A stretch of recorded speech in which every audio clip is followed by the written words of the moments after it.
I've been a YouTuber for a while now, but this is me preparing for my very first YouTube video. I've now decided to show my face. I've dealt with faceless YouTube channels, and that is what I'll be sharing here. So if you're interested in any of that, subscribe, like, share, comment, and welcome here. Welcome to my channel. My name is Korash. I am an AI content creator sharing insight tips about remote work, video editing, and mastering Adobe Premiere Pro. From editing hacks to leveraging AI tools for productivity and to create content. I'll help you elevate your creative projects and thrive in the digital space. I have a faceless YouTube channel that I create content purely using AI. I create images and stories, African folktale stories. So subscribe for tutorials, behind the scenes workflow, and everything you need to work smarter. Don't forget to like, share, subscribe, and also comment. So I want to show you how to create images using AI. So I'll just open another browser because this one, I don't want to start from there.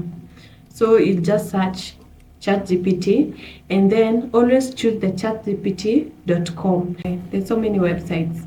I don't know why yours can be here or here, but just choose chatgpt.com. Okay, then choose ChatGPT. If you have never used ChatGPT, you'll have to sign in. So after you sign in, you'll come on this side and then search for this Explore GPTs. Then just click Explore GPTs. I'll just show you one of my favorites that I use. We'll create an image and then you'll see. Then you can search animation creation. This is one of my favorites. Then you just search animation creation. Here it is. Yes.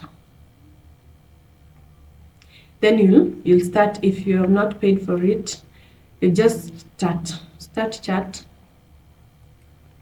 It's not a must you pay for it, but if you haven't paid for it, you'll just have limited image creations. So I have my prompt. If you want me to show you how to create a prompt, just comment below and I'll make a video about it. Where have I gone? My screen recording. Then I'll just paste the prompt here. Then let's see the magic. Remember, we are on animation creation. You see? Voila! That's the photo. Yes, now that's how easy you can create a photo using AI. The better the prompt, the better the photo. Yes, now you just download and your photo has been downloaded. Now that's how you can create photos using ChatGPT specifically. If you prompt, you don't mention African and everything, just bring the white people. So if you're creating African folktale using AI, you must prompt well. Your prompt should be very detailed.